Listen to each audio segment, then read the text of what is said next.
wabarakatuh. Hello everyone, I'm Hasna Khurin Ainul Ashya and my last ID number is 113. So today I will take you on a journey through 10 studies about learning English in the digital age. The studies show how technology, motivation, reading, creativity, and collaboration help students improve their English skills. They also reveal some challenges that teachers and learners still face. As we move from one article to another, we will see how these ideas connect and support each other. Let's begin with our first study.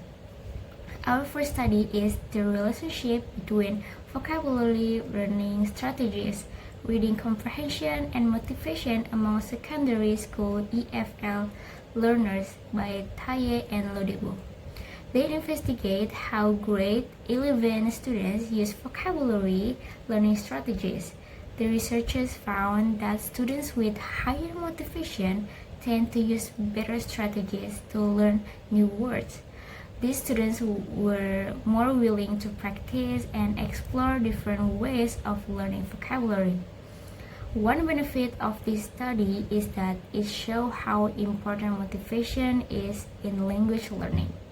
When students are motivated, they become more active learners and take greater responsibility for their own progress.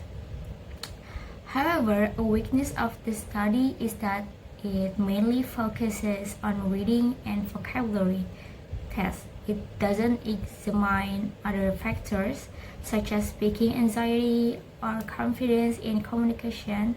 Overall, this study reminds that motivation is a key foundation for successful learning. Still, motivation alone is not enough. Students also need useful tools to support their learning, which leads us to our next study about digital technology. And our second study is the role of technology in facilitating EFL learning, a case study approach by Nur Hidayah Sari.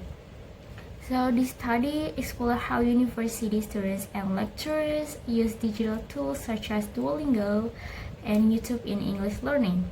The study found that technology makes learning more interactive, flexible, and personalized.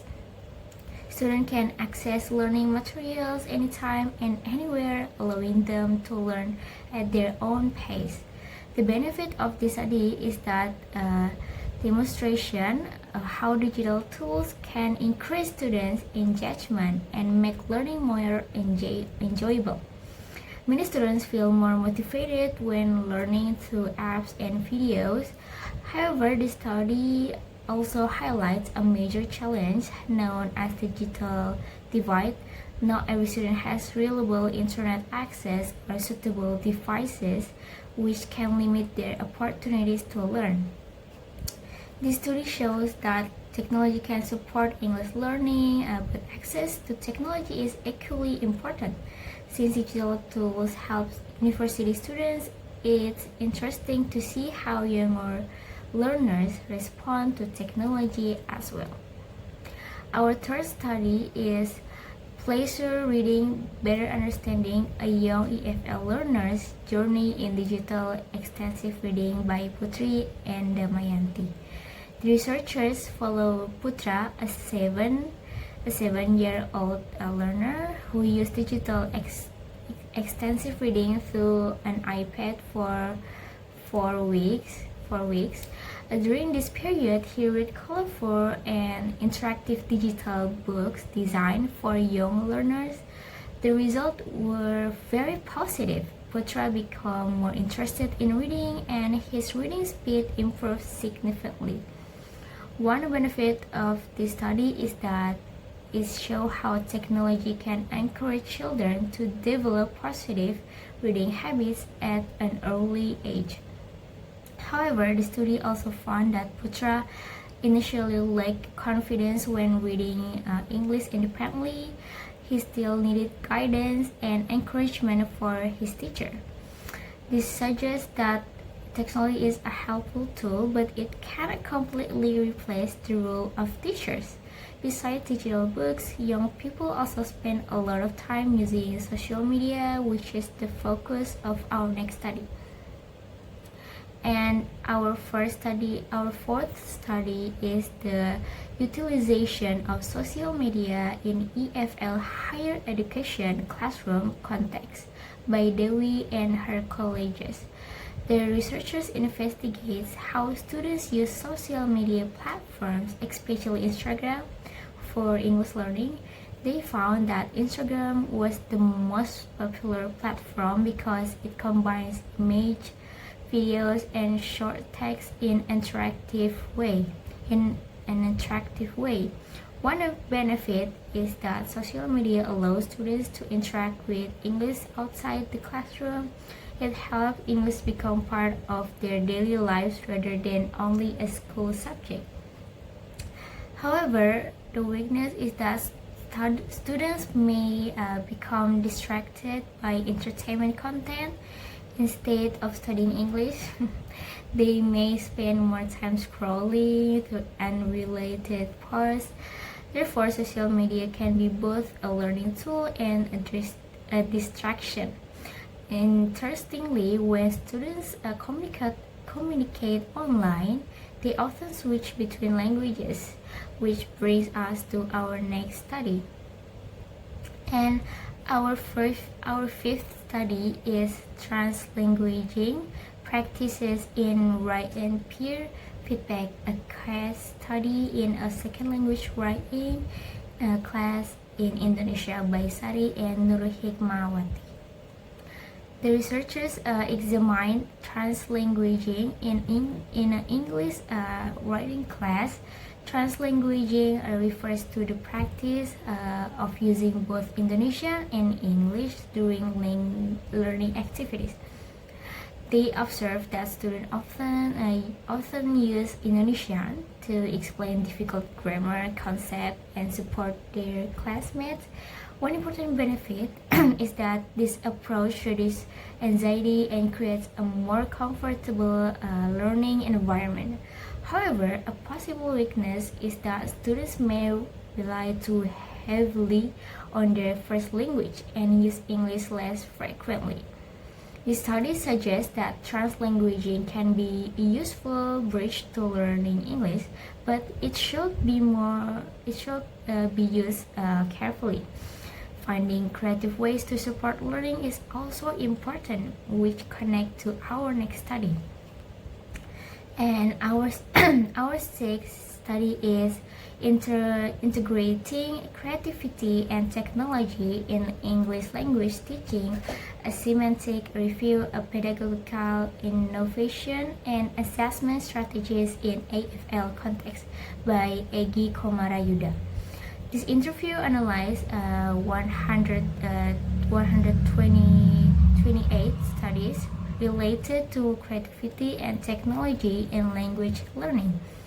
The review found that approaches such as project-based learning and virtual reality can improve student engagement and develop critical thinking skills.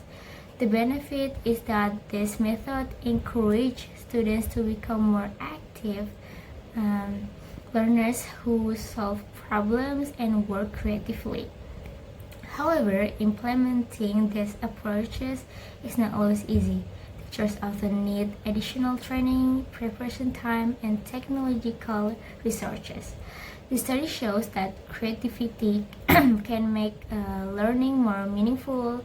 One popular example of creative learning is gamification, which is discussed in our next study. So our seventh study is gamification in EFL or ESL instruction, semantic review or empirical research by Songchun Zhang and Hasim. The researchers review 40 studies on gamification in education. They discovered that features such as points, badges, rewards, and rankings can increase student motivation and participation. One benefit is that gamification makes learning more enjoyable. Students often become more willing to practice English when activities feel like games. Another advantage is that students are less afraid of making mistakes because the learning environment feels more relaxed. However, excessive competition can create pressure and stress for some learners. This means that gamification should focus on learning rather than simply winning. To make learning even more accessible, technology can also help create easier reading materials, which leads to our next study. So our eighth study is from Gutenberg to the classroom large-scale generation and validation of vocabulary controlled EFL reading materials by Park and Derrickson. The researchers explore how artificial intelligence can simplify stories from Project Gutenberg. They use AI to create reading materials with simple vocabulary and sentence structures. One benefit is that AI can quickly produce a large number of reading texts suitable for language learners. However, AI is not perfect. Sometimes it changes the original meaning of a story or misses important cultural details. As a result, teachers still play an important role in checking and improving AI-generated materials.